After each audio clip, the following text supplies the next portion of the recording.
მთავრობა პლასმასის ბოთლებითა და შეფუთვადი საცალო ქსელებში სასმელისა და საკვების გაყიდვის აკრძალვას გეგმავს.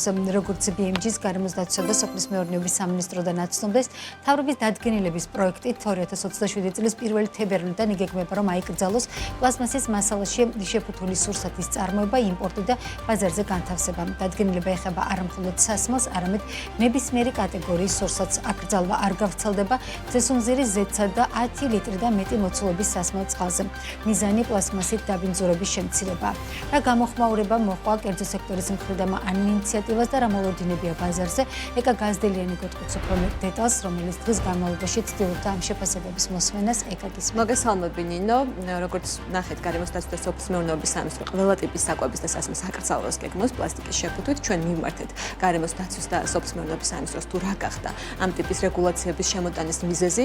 სამინისტროსგან ჩვენ მივიღეთ წერილობითი პასუხები, რომელიც მომზადებულია საქართველოს მთავრობის დადგენილების პროექტზე, რომლის თანახმადაც 2026 წლის 1 ივლისიდან იკრძალება საზოგადოებრივი კვების ობიექტების მიერ მომხმარებლებისთვის პლასტიკის მასალაში შეფუთული სურსათის მიწოდება, ხოლო უკვე 2027 წლის 1 თებერვლიდან იკრძალება პლასტმასის მასალაში შეფუთული სურსათის წარმოება, გარდა საექსპორტო მიზნებისა. იკრძალება იმპორტიც და ბაზარზე განთავსებას. დადგენილება ეხება ყველა კატეგორიის სურსათის პროდუქტს სასმელის ჩათვლით, აკრძალვა არ გავრცელდება სუმზირის ზეთსა და 10 ლიტრზე მეტი მოცულობის სასმელ წყალზე, როგორც სამინისტრო წერილობით პასუხებში განმარტავს, პლასმასის ნაკეთობები მნიშვნელოვან უარყოფით ზეგავლენას ახდენენ გარემოზე, ადამიანის ჯანმრთელობაზე, მიზანი კი გარემოზე ზემოქმედების შემცირება და ნარჩენების მართვის სისტემის გაძლიერება.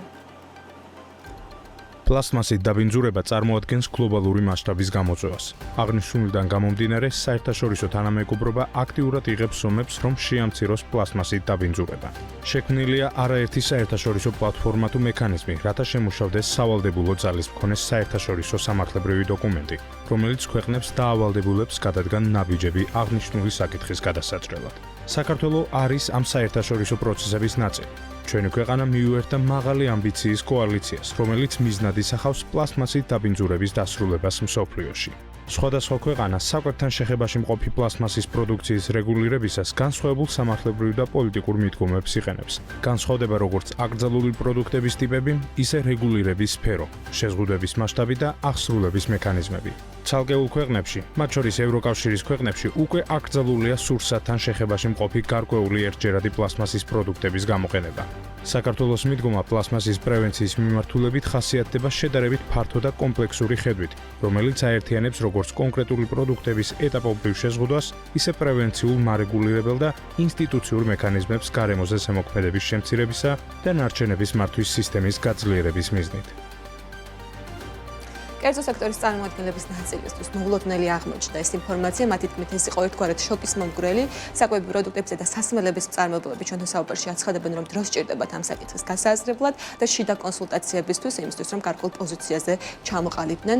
მხოლოდ მწარმოებელთა მცირე ნაწილისთვის იყო ეს ინფორმაცია ცნობილი, თუმცა მათი აბსოლუტური უმრავლესობა მედიასთან კომენტარისგან ჯერჯერობით თავს იკავებს. ნაწილმა კი გითხრა, რომ ეს აუცილებლად გამოიწვევს საბოლოო პროდუქტის გაცვლებას, რადგან დღის წესრიგში იდგება მინის, მოყავს თუ სხვა ტიპის შესაფუთი მასალის დიდი რაოდენობით იმპორტის საკითხი, წარმოებაში შესაფუთი მასალების ჩანაცვლება კი საბოლოო მომხმარებლისთვის დიდ დანახარჯებთან იქნება დაკავშირებული.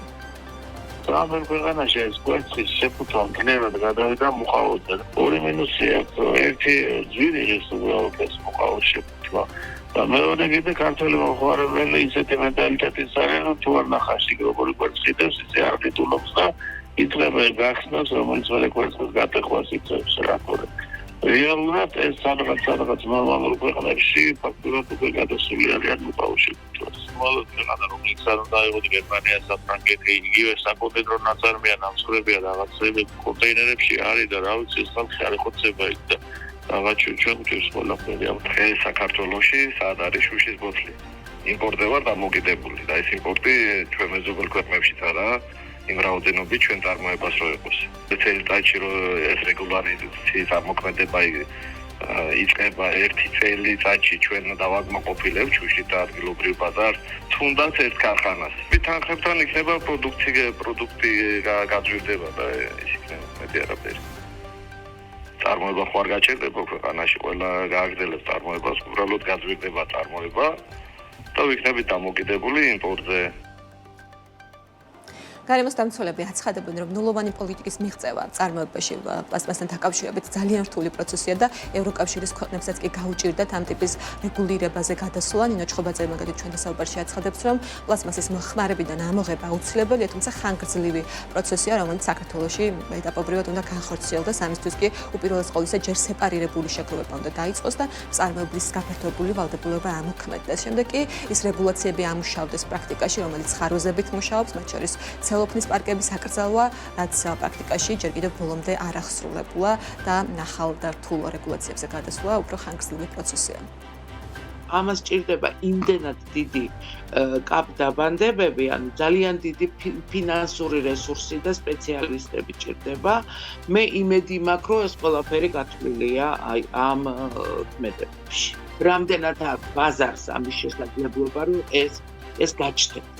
ისევე როგორც ახალდის შეფუთვა, უკაცრავად ჩვენ სამწუხაროდ გადამამუშავებელი ხალხები ხალდის გადამამუშავებელი წარმოებელი არ აქვს. ანუ ეს უნდა შემოვიტანოთ იმპორტი.